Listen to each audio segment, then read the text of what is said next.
Assalamualaikum warahmatullahi taala wabarakatuh. Selamat pagi. So, salam hari Sabtu. Sekejap saya ada nak setting sedikit untuk nak bagi view yang lebih baik. Okey. So, apa khabar hari ini? Semoga kawan-kawan semua dalam perlindungan rahmat. Sekejap ya. Okay. So hari ni kita nak sembang pasal apa? Hari ni kita nak sembang pasal macam mana kita nak kekalkan nilai wang kita. Kita dah ada wang, so kita nak kekalkan nilai wang tu lah. Okay. So especially-nya wang kita yang kita dah simpan untuk jangka masa panjang lah. Untuk jangka masa panjang. Kalau yang dalam jangka masa pendek ni mungkin tak lalu kritikal lah, sebab kita nak guna kan, macam contoh kata kita pakai untuk kita pakai untuk kegunaan harian, so yang tu tak terpakai lah sangat. Sebenarnya yang ini adalah terpakai untuk yang kita nak simpan long term lah, long term contoh lebih daripada sebaik-baiknya lebih daripada tahun ataupun 3 tahun 2 atau 3 tahun. Okey. Okey. Sekejap sikit lagi ya. Okey.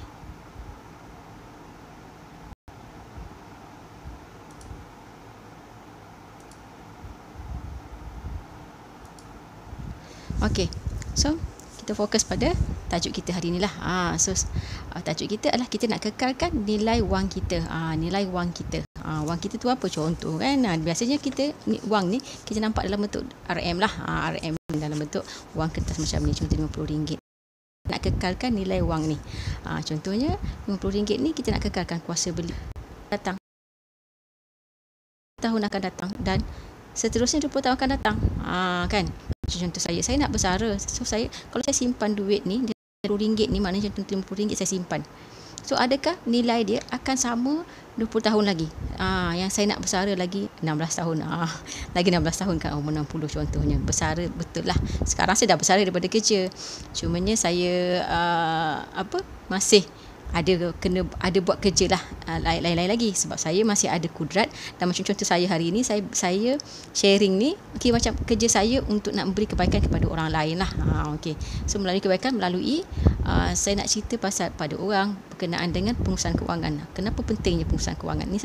Pengurusan kewangan, so saya fokus pengurusan kewangan saya menjurus kepada kita nak tambah baik, saya nak ajar, macam nak ajar lah, maknanya kita nak bimbing orang supaya tambah baik dia punya kewangan melalui simpanan emas.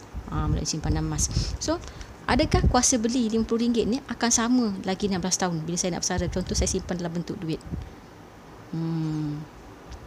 Kalau ada yang boleh jawab kan, kalau ada yang tengok ke boleh jawab.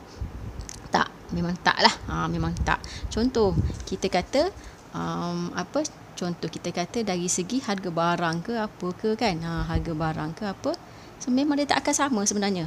Ni contoh kat sini, tahun 1980-an harga sebiji ikan ni 10 sen. 10 sen. Kalau RM50 boleh beli berapa biji? So dah boleh beli 500 biji kan, 10 sen. So kalau sekarang harga haripap dah 50 sen satu biji, so naik 5 kali ganda. Dengan 50 sen maknanya kita boleh beli berapa? Makin kurang lah kita punya jumlah bilangan karipap yang kita boleh beli. Itu yang saya tak nak simpan dalam bentuk ni lah, tak nak bentuk duit, untuk yang saya punya simpanan yang jangka masa panjang. Jadi saya dah jumpa cara dia melalui emas, melalui emas pelaburan lah, yang akan lebih menguntungkan saya. Kalau emas pakai emas perhiasan, dia tak akan bukan tak akan menguntungkan, dia akan lambat menguntungkan. So kenapa saya nak buat mengurangkan saya punya kadar keuntungan kan, kalau saya dah tahu. Jadi saya nak cerita pada orang lain jugalah apa yang saya dah tahu dan saya implement untuk saya punya, orang kata dalam termsnya kekayaan saya lah. Kekayaan saya sebab saya ada RM50 ni kaya lah kan. Sebab saya berbanding orang yang tak ada RM50, jadi saya dah kaya RM50 berbanding orang lain. So kalau kita menyimpan, contoh yang saya sebelum ni saya bercerita pasal orang yang tak ada simpanan, yang tak ada simpanan, yang even dana kecemasan pun tak ada contoh. So tak surprise lagi ada dah share sebelum ni, 70% daripada rakyat Malaysia tak ada even simpanan walaupun 1,000. So yang hari ini saya nak cerita pada orang yang ada simpanan. So ada simpanan, rugi kalau dia tak tahu ilmu emas ni. So kalau dia terus simpan je dalam bentuk wang macam ni, dia akan hilang kuasa beli. So maknanya contoh kata dalam masa 20 dah hilang kuasa beli dia 4 kali ganda. Dia tinggal satu. Apa nama? Kira banyaklah dia punya hilang kuasa beli tu kan, daripada 10% naik ke 50%. Jadi kita dah hilang 40% kat situ. Kita hilang kuasa beli 40%. Okey. So kenapa yang kata apa ni emas ni boleh yang boleh saya kata, saya boleh sure emas ni akan mengekalkan kuasa beli duit saya RM50. Contoh RM50 sekarang, katalah boleh beli dua pack beras yang contoh yang 5% hancur tu kan, RM25 kan, RM25 satu bungkus, lebih kurang lah RM50. So saya boleh beli 2 pack beras. Contoh kita orang makan dalam sebulan setengah lah 1 pack, jadi untuk 3 bulan lah saya boleh beli beras untuk 3 bulan makan. So sebenarnya saya nak kekalkan nilai dia supaya 20 tahun lagi pun dengan RM50 ni saya boleh beli 2 pack beras untuk 3 bulan makan kita orang. Contoh macam tu.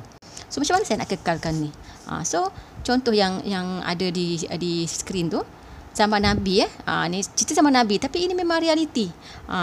Lebih 1400 tahun lalu, 1 dinar. Saya tak ada 1 dinar, saya ada 10 dinar. Maknanya kalau yang ni maknanya kata 1 dinar boleh beli 1 ekor kambing.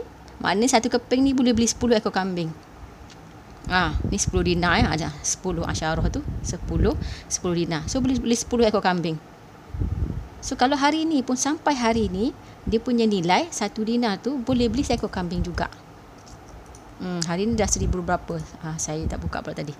Okey, hari ni RM258 1 gram. So 1 dinar harga dia RM1095. Boleh beli 1 ekor kambing. So maknanya kalau yang ini saya simpan, dia akan boleh beli juga 10 ekor kambing lah, sampailah 20 tahun lagi, 30 tahun lagi. So beza tak dengan bila kita simpan dalam bentuk duit?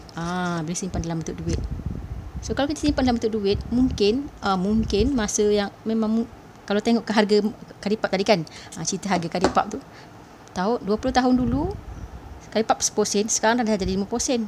So mungkin harga beras tadi dah jadi RM25, dia jadi RM50. Mungkin dengan satu ni saya boleh beli untuk satu pack saja. Saya boleh pakai untuk satu setengah bulan saja saya punya beras contoh. So saya dah hilang separuh daripada kuasa beli saya punya duit RM50 kalau saya simpan dalam bentuk duit. Itu yang kami kira macam pembimbing emas di bawah dealer public gold G100 network ni, kita cuba nak sampaikan ilmu ni. Sebab sayanglah bila kita tahu ilmu ni dan kita pakai seorang. Jadi saya rasa macam tak apa berlaku pun bila saya bagi ilmu pada orang tahu dan orang apply, alhamdulillah lah, kira pahala tu berjalan dekat saya, dan tuan-puan pun lebih bahagialah sepatutnya kan, bila dapat kekalkan nilai duit ni. So, kalau orang yang ada simpanan kalau yang tak ada simpanan, maknanya tuan-puan lebih bahagia bila ada simpanan. Macam yang saya cerita sebelum ni, kena ada dana kecemasan untuk nak pastikan bila ada kecemasan tuan-puan bersedia. Okay. So tak nak masukkan diri dalam 70% rakyat Malaysia yang tak ada even 1 bulan 1,000 pendapatan, kan, tak ada simpanan 1,000 pendapatan. So itu dia punya fakta. So memang fakta ni memang kita kena tahulah untuk kita lagi appreciate kita punya nilai kekayaan kita. So kalau kita simpan dalam bentuk ni, dia akan mengikis kuasa beli dia. Sebabnya sebab bukan harga barang tu naik, sebenarnya bukannya harga barang tu naik harga, tapi sebenarnya sebab kuasa beli kita punya wang menurun dimakan deinflasi. So boleh cek lah berapa kadar inflasi 1 tahun kan, so dia, kalau kita dapat simpan kita punya pelaburan, maknanya kita tukarkan duit kita ke dalam pelaburan yang bawah daripada 5%, 4% semua. So dia akan, sebenarnya duit kita akan rugi. Kita tak dapat nak cover inflasi yang akan memakan duit kita. So kalau yang sebaik-baik pelaburan, mengikut Tuan Azizi Ali, bila satu-satu pelaburan tu boleh maintain puratanya 10%, itu adalah pelaburan yang baik. Itu pelaburan yang baik. So kalau contoh yang ini Emas ni macam contoh yang inilah. Saya bila saya cakap tu maknanya dia saya merujuk kepada emas pelaburan lah macam ni, bukan kata emas perhiasan lah. Okey. So emas perhiasan tu dia banyak pula burukan lain lah. Tapi sebagai perempuan kita ada kan. Saya pun ada pakai. So kalau perempuan nak pakai tak ada masalah. So untuk pakai. So kalau duit yang memang untuk dana-dana, contoh dana kecemasan, dana pendidikan anak-anak, dana persaraan, nanti elok tukarkan, lebih baik tukarkan ke dalam bentuk macam ni lah. Dalam bentuk macam ni, ataupun yang ini dipanggil gulba, yang ini dipanggil dinar lah dalam bentuk bulat. Okey. Bila kita tukarkan dalam bentuk macam ni, dia akan mengekalkan duit kita. Dan contoh kata tadi yang 10% dia punya income, maknanya purata dia punya kenaikan tahunan, maknanya berapa purata kita punya pendapatan, maknanya dari segi pulangan balik lah. Dia emas ni tak ada pendapatan. Emas tak ada pendapatan kecuali bila kita jual lah. Macam contoh kata saya beli dulu, yang ini 2014 saya beli, so sampai sekarang saya tak jual lah. So harga dia dah naik lebih daripada 80%. So kalau saya jual nanti baru saya dapat lah keuntungan dia dah dalam 4,000 lebih dah. 4,000 saya dah untung kalau yang kat sini kalau saya jual. So dah 4,000, 80% dalam masa kira 7 tahun.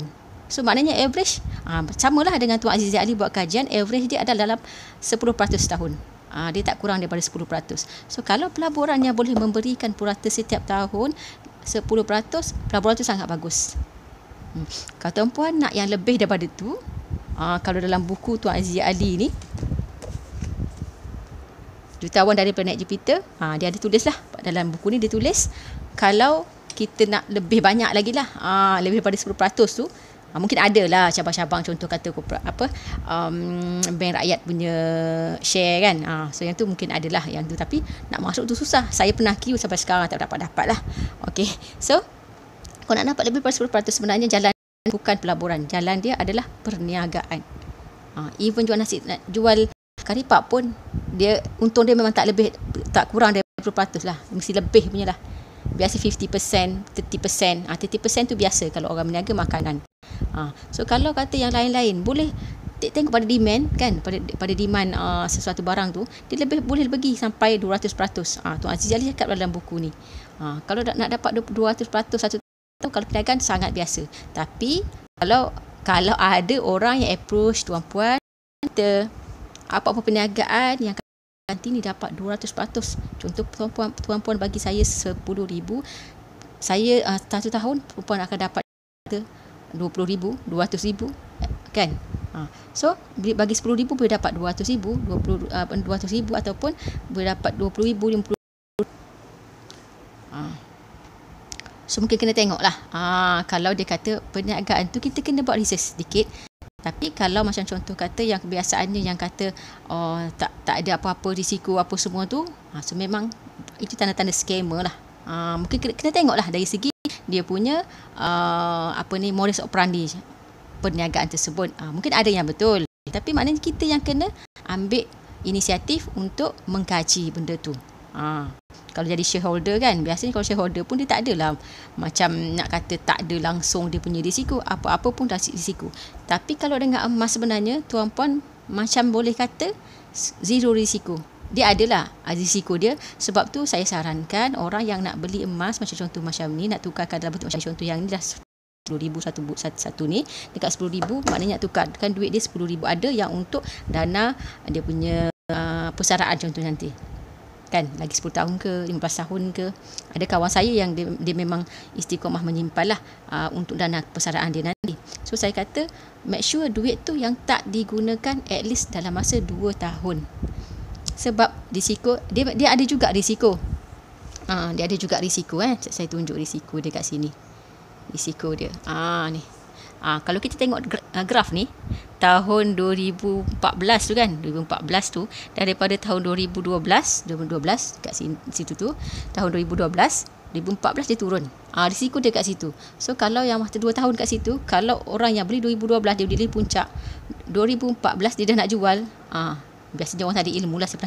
Saya ada pernah jumpa lah orang yang saya approach nak cerita pasal kebaikan emas ni. Dia cakap saya rugi beli emas sebab dia beli tahun 2012 masa tengah tinggi, 2014 harga turun. So dia kata dia tak nak beli emas lah sebab saya rugi. So saya dah jual, saya maknanya, tapi dia buat keputusan dia jual tu untuk dia berniaga lah, sebab dia kata dia nampak macam tak untung, tapi maknanya kat situ ada risiko, risiko kat situ lah. Tapi itu yang kita nak mengurangkan risiko dengan ilmu ni, maknanya kita simpan, jadikan emas tu yang tak digunakan dalam masa 2 tahun ataupun lebih. Jadi kita kurangkan risiko di situ, tapi masih boleh, benda tu boleh kurangkan lagi risikonya dengan kita ada ilmu. Contohnya apa? Salah satunya, so kalau contoh kata masa tu belum naik lagi harga, tapi kita dah tak ada yang macam kecemasan sangat dan kita perlu jual benda tu, dan kita perlu juga nak guna duit, so kita boleh pajak, jangan jual. Maknanya duit kita tak hilang lah dekat situ. Kalau kita jual, hilang terus kan. So kalau kita pajak, maknanya nanti kita dapat balik duit yang kita dapat tu. Boleh kita contoh kita nak buat apa-apa kecemasan tu, dan nanti kita dapat balik emas kita. So pentingnya ilmu lah, pentingnya ilmu. Jadi macam contoh saya sebagai dealer emas di bawah Public Gold G100 Network ni, kita memberi ilmu lah kepada penyimpan-penyimpan emas agar insya-Allah semua orang dapat keuntungan dan emas yang yang dibuat lah. So tak adalah maknanya ada stigma nanti rugi kalau saya tukarkan duit saya pada emas. Tak. Sebab kita bagi ilmu, kita bimbing lah. Kalau contoh tuan pun ada nak jual nanti ke apa, boleh tanya saya, boleh consult saya balik. Patut ke jual, macam mana cara nak jual? So saya boleh bercerita lah macam mana cara sebenarnya, secara yang sepatutnya lah, untuk tuan pun dapat balik duit-duit yang dah dikonvertkan kepada emas ni untuk ditukarkan kepada duit untuk nak beli sesuatu. Tapi kalau contoh kata dah simpan, contoh kata dah simpan macam ni 10,000, lepas tu tiba-tiba rasa macam ada nak beli rumah lah, nak untuk dana persaraan nanti dalam bentuk hartanah. Itu sangat bagus, sebab hartanah tu dia ada kelebihan lain lah, kan, berbanding dengan kita beli emas macam ni. Sebab hartanah ada dia kelebihan lain adalah dia boleh dapat pendapatan bulanan. So kita boleh tukarkan kepada aset lain yang lagi bagus. Macam contoh tadi kata, yang tukarkan kepada perniagaan. Ini tukarkan kepada aset yang lagi bagus, contoh hartanah. So tak ada masalah. Tapi at least apa-apa hal berlaku pun emas perempuan tu ada, kan. Kalau kata macam contoh yang sebelum ni saya ada cerita lah, macam mana kita nak pastikan dia tak bocor. Bocor ni banyak sebab, kan. Bocor dia emosi, bocor dia kita memang terpinjam pada orang lain, kan. So banyak sebab boleh jadi. Jadi bila dengan ada emas, kita mengurangkanlah dari segi risiko tu jugalah. Okey, kita nak kurangkan dari segi risiko. Maknanya kita kekalkan nilai duit kita, tapi dalam masa yang sama kita mengurangkan risiko, ianya boleh merugikan kita lah. So kena ada ilmu. Bak kata saya punya mentor emas saya bukan pakar, tapi saya belajar daripada pakar lah. Mentor emas saya Tuan Muhammad Zulkifli Syafi'i. Beliau dah kira membimbing dan juga ada empayar pembimbing daripada 200,000 orang lah di seluruh Malaysia dan juga di negara-negara lain. Tuan Muhammad Zulkifli, emas ni hanya sekadar sekeping logam lah kalau kita tanpa ilmu. So tanpa ilmu, saya ada 10 dinar ni, tapi saya tak tahu nak buat apa. Maknanya macam kalau nampak jatuh je kita akan risau. Nampak jatuh harga, contoh beli 2012 tu, 2014 tu saya risau dah. Uish, macam mana ni? Duit saya berkurang kat sini. Contoh saya beli 10,000 dah jadi 8,000 sebab berkurang, sebab harga dia jatuh. So saya dah risau kat situ. Tapi dengan ilmu, batulah yang kalau penyimpan emas saya sarankanlah beli buku ni. Untuk buku ni macam bahasa lemon untuk kita belajar ilmu emas. Jadi kita cepat faham. Ada seorang penyimpan emas saya beli, dan dia kata dia sangat suka sebab dia kata dia cepat faham lah. Senang nak faham buku ni.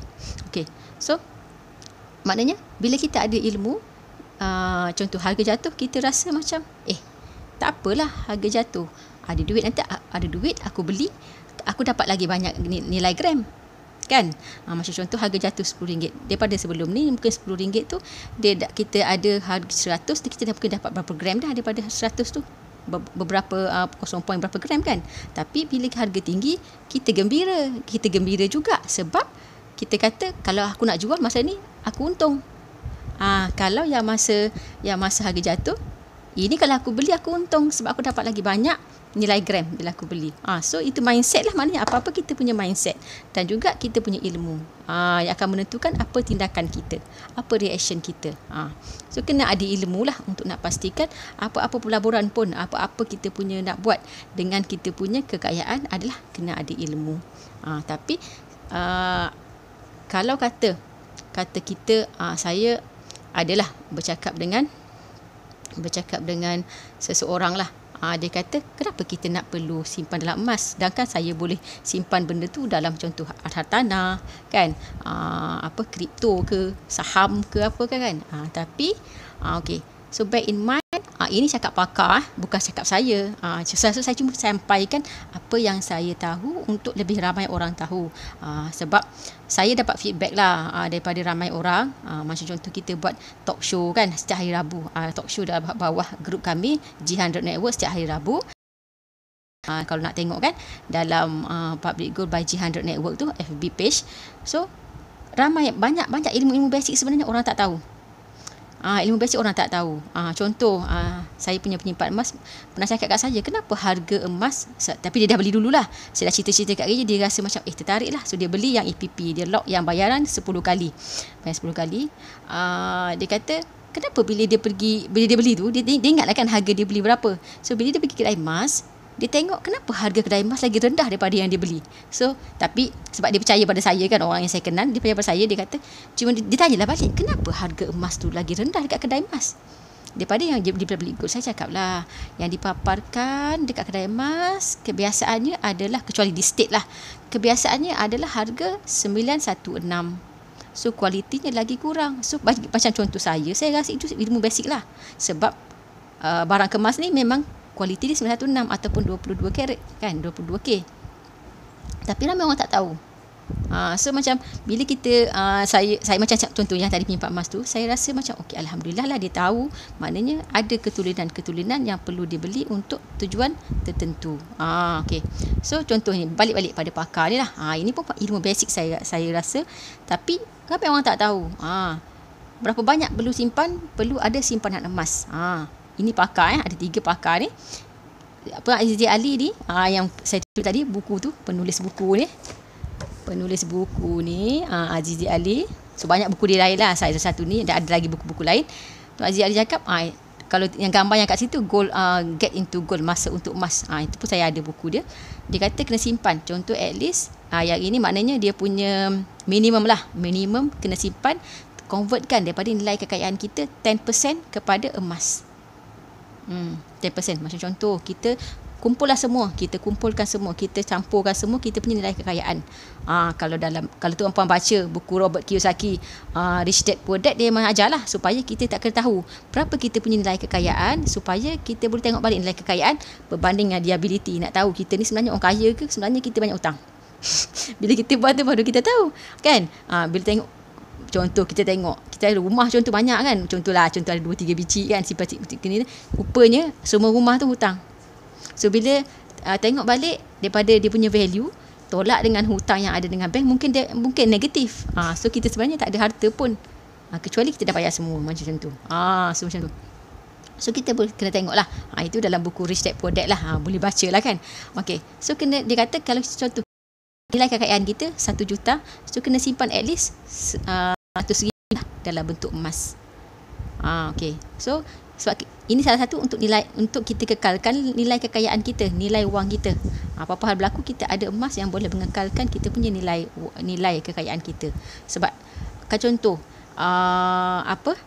contoh hartanah kan, macam contoh dah terbeli tempat yang ada banyak kes lah, boleh tengok kan sekarang ni, masa sekarang ni PKP, banyak emas yang jual hartanah di bawah harga market value, sebab tak ada orang yang nak membeli dan bank pun sangat susah untuk memberi pinjaman. So banyak yang memang harga, saya tengok lah kan, harga 400,000 beli, sekarang jual 100,000 sebab dia banyak faktor lah benda tu. Mungkin orang masa yang pemaju jual tu pun harga atas daripada pasaran. Kita tu pun mungkin yang itu kena tengok lah, kena belajar daripada pakar-pakar hartanah lah. Tapi makna orang hartanah tu boleh sentiasa naik, itu bukan satu fakta yang tepat lah. Ada keadaan mungkin jadi, tapi kalau sekarang mungkin menurun lah. Saya punya ada satu rumah, dia punya value makin turun. Kalau dulu saya jual lah, tapi saya memang tak nak jual lah. Saya nak dia sebagai pendapatan bulanan.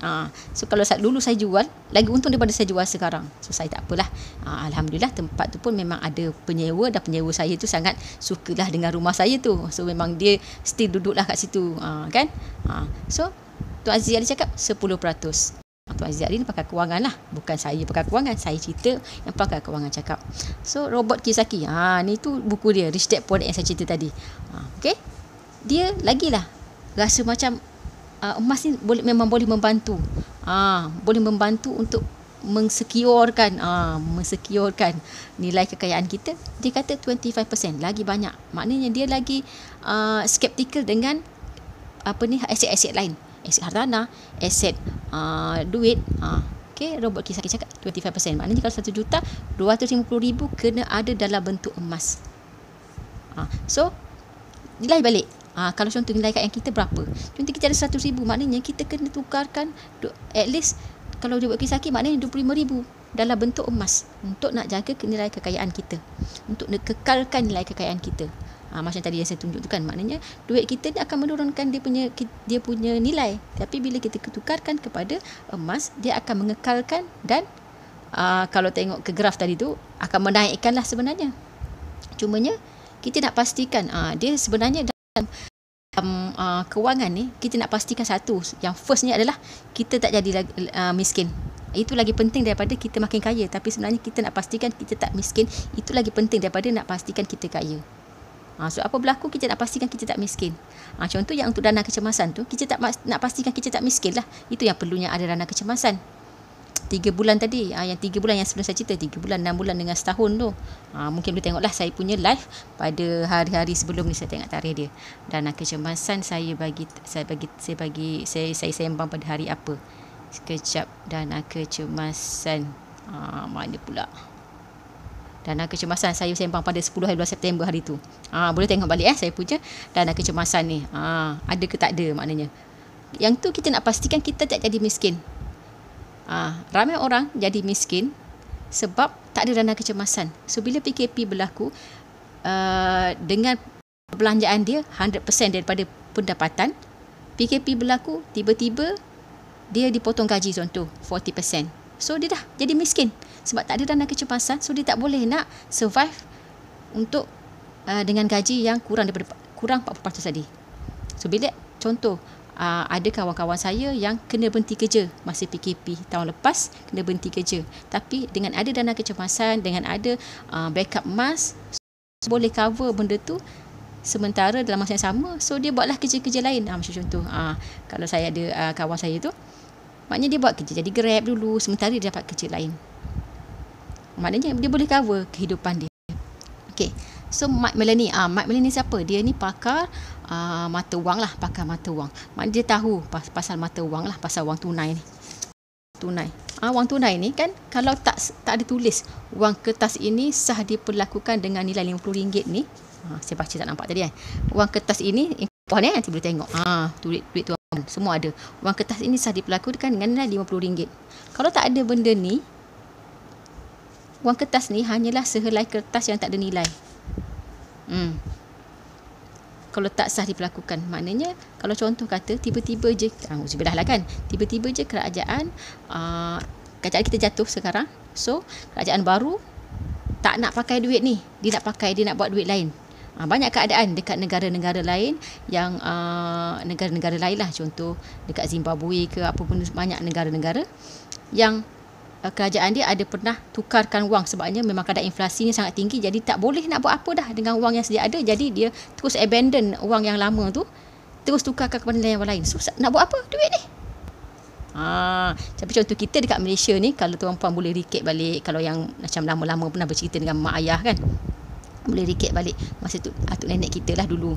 Masa yang zaman Jepun masa tu pakai wang kertas, wang pisang, mata wang pisang yang masa kerajaan Jepun duduk memerintah Malaysia, tanah Melayu lah masa tu kan. So siapa yang ada, macam contoh yang ada duit wang kertas mata wang pisang tu masa yang Jepun memerintah Melaya, ada yang peniaga besar. Kalau contoh dalam buku ni YB Husam Musa bercerita lah pasal arwah bapa mentua dia. Ada dalam buku ni. YB Husam Musa bercerita pasal arwah bapa mentua dia ada berguni-guni mata wang pisang masa yang Jepun ada. So dia orang kaya lah masa tu. Tiba-tiba masa yang Jepun kalah, duit tu dah tak laku lah, sebabnya British masuk balik kan. So nak buat apa dengan duit ni? Tu yang dia cakap, letak dekat pokok pisang je lah, pangkal pokok pisang je, tak ada buat apa dah. So kalau masa tu, macam yang kata Tuan Mike Melanie ni cakap 50%, maknanya kalau contoh masa tu ada duit, contoh mata wang pisang tu kita ada 1 juta. Kalau contoh kita pakai yang Tuan Aziz Ali pun masa tu kita tukarkan, kita beli emas masa tu 100,000, jadinya kita masih ada nilai kekayaan kita 100,000 instead of kita hilang semua sekali. Itu dia punya prinsip yang pakar-pakar emas ni cakap. So saya pun ke arah tu. Sekarang saya memang sangat risaulah dengan duit wang tunai ni. Saya sangat risau dengan duit wang tunai kan. Jadi mana tadi kejap contoh. Sorry. Alamak, kejap ya. Mana saya punya mentor cakap.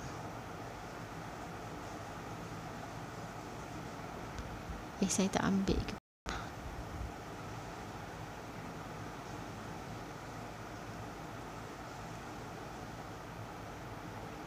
Okey. So, maknanya kita kekalkan nilai wang kita ke dalam tempat yang lagi bagus lah. Kan, nilai yang lagi bagus dengan kita tukarkan kita tukarkan duit kita kepada emas kan. So ini yang tadi pasal maknanya pasal ianya tak ada nilai bila dah bertukar kepada kerajaan lain, contohnya wang ini tak sah diperlakukan. Okey, yang ini yang inflasi ya. Contoh tahun 2000 1 juta boleh beli 28.6 kilo emas, tapi sekarang hanya boleh beli 3.7. Kita hilang 24 kilo. Kalau contoh rasa kita simpan satu duit 1 juta, lepas tu sekarang kita tak tukarkan kepada emas lah, maknanya 20 tahun kita simpan, dan masa sekarang kita nak beli emas, kita hanya dapat 3.7. Sedangkan kalau kata tahun 2000 tu kita 1 juta, kita tukar kepada emas, maknanya kita dapat 28.6. So banyak sangat, 24 kilo kita hilang. So itu yang saya cuba sampaikan, bahawa untuk yang kita punya matlamat jangka masa panjang, macam contoh kata kita nak buat dana pendidikan anak-anak, kita nak buat rumah, contoh kita nanti kita nak buat rumah kat kampung, contoh, maknanya nanti contoh 20 tahun. So sangatlah disarankan untuk kita tukarkan kepada emas, sebabnya duit tu takkan hilang. Takkan hilang dari segi nilai dia. Macam contoh kita simpan dalam bentuk wang ni memang tak hilang, kita nampak benda tu sama, tapi kita kuasa beli kita berkurang. Tuan-puan bacalah buku ni, saya sangat sarankan. Kalau nak contoh nak beli, tak tahu nak beli kat mana, boleh saja WhatsApp saya. Baca buku wang emas ni, nanti kekayaan tuan-puan akan kekal, at least kekal. Yang paling penting adalah kita nak menjadikan kita tidak miskin adalah lebih penting daripada kita nak menjadikan kita kaya. So kalau contoh kata yang ada duit lebih sekarang, yang untuk dana yang jangka masa panjang, yang contoh kata dah ada lah untuk dana persaraan, contoh ada 10,000 dah simpan sekarang. So elok sangat tukarkan kepada emas. Tukarkan kepada emas. Semacam cara, boleh saja nanti WhatsApp saya akan bantulah tuan-puan untuk nak pastikan value duit tuan-puan tu dikekalkan dalam bentuk emas. Kalau contoh orang yang saya ada sedikit saja, tapi saya nak konsisten nanti nak menyimpan, itu pun boleh, tak ada masalah. Itu pun boleh juga, sebabnya dengan public gold ni dia senang aja. 100 dah boleh mula simpan. Ni simpanan emas dengan 100.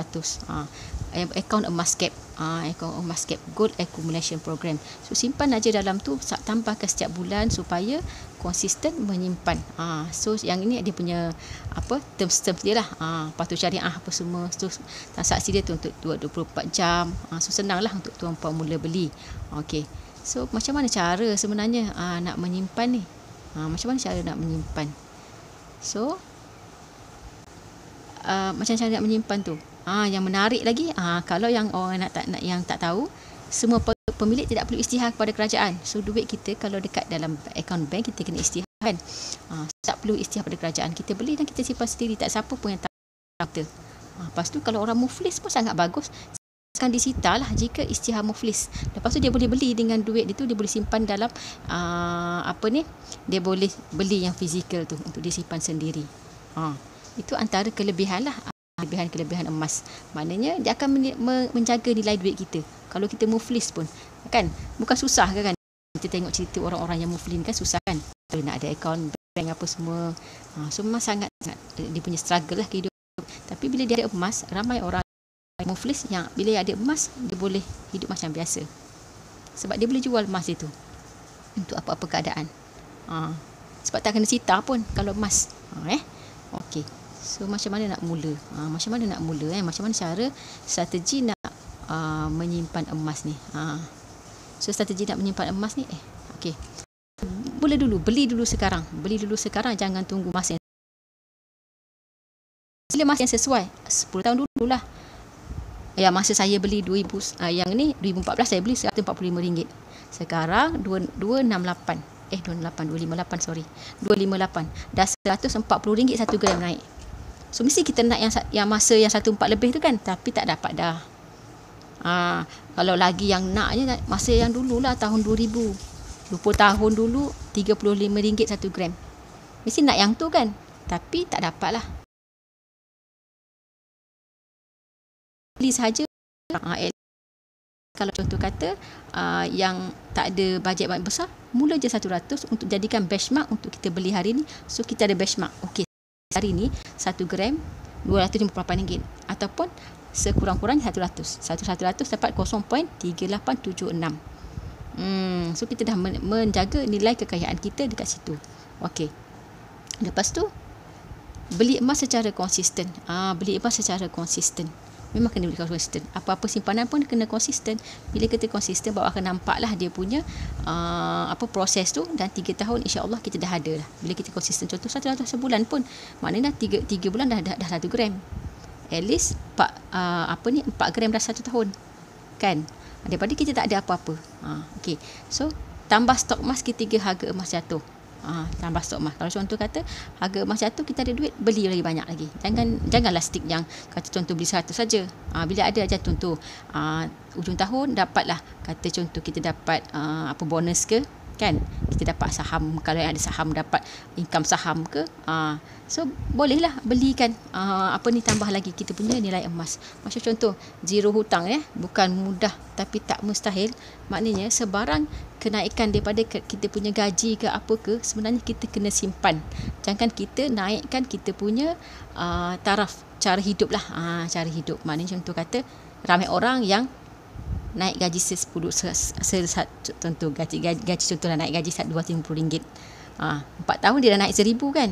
So bila naik RM1,000 tu mula dah rasa macam, kalau contoh lah kan, kan kira macam orang-orang muda kan yang starting hidup kan, beli Myvi contoh. So bila dah naik RM1,000 dah rasa macam Myvi tak best lah kan, Myvi ni tak best lah. Dah mula nak pakai yang ada jenama-jenama sikit kan, macam boleh beli bernama lain dah ni. So kita tak mengurangkan kita punya nilai kekayaan bila kita selalu bertukar kereta. Okay. So kita kena sebenarnya bila naik gaji, kita kena tingkatkan kita punya nilai kekayaan. Dengan apa?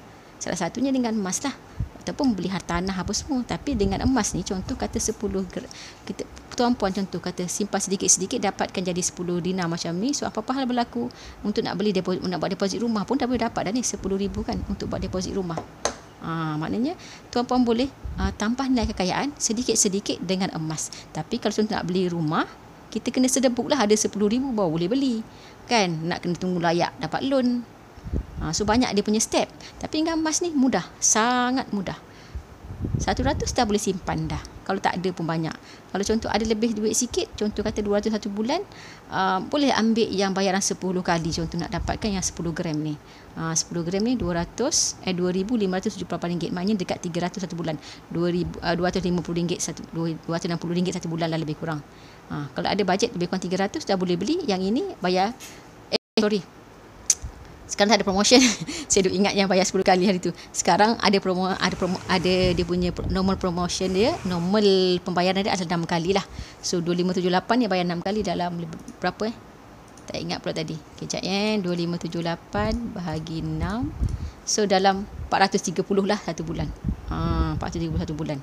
Sebab itulah masa yang ada promosi bayar 10 kali itu ramai orang grab lah. Yang grab 1 dinar. Sebabnya lagi murah kan. Untuk kita dapat lagi senang kita dapatkan item-item yang macam ni dengan harga bayaran bulanan lagi rendah. Okey. So maknanya dengan emas ni kita akan mengekalkan kuasa beli duit kita, bahkan kita akan lebih kaya. Ini perumpamaan ni lah. Kalau kita simpan emas 5 tahun dengan versus kita simpan duit dalam masa 5 tahun. Kalau kata contoh kita simpan duit masa yang sekarang boleh beli seekor unta. So, nanti 5 tahun lagi pun masih boleh beli unta tu. Tapi kalau kita simpan duit yang sama dalam bentuk duit, kita mungkin dah tinggal jadi keldai saja. Sebab nilai duit kita turun dimakan inflasi. Okey, so itu saja daripada saya. Kalau tuan-puan ada rasa ilmu ini ada manfaatnya, ada yang puan-puan rasa macam ada benda lah dalam perkongsian saya yang ditengok ni, bolehlah di-sharekan untuk orang lain pun dapat ilmu yang sama. Dan dalam masa yang sama, tuan-puan tekan klik share tu pun tuan-puan dah dapat pahala lah daripada ilmu yang orang lain dapat. Okey, so kalau kata nak lagi tahu berkenaan dengan emas ni macam mana cara, yang dengan senang tadi 100 dah boleh mula. So boleh saja WhatsApp saya, kontak saya. Nanti saya akan bantu tuan-puan untuk nak memastikan nilai wang tuan-puan dikekalkan dalam bentuk emas. Okey, so setakat itu saja. Kalau ada kesilapan, maaf. Okey, Assalamualaikum warahmatullahi wabarakatuh.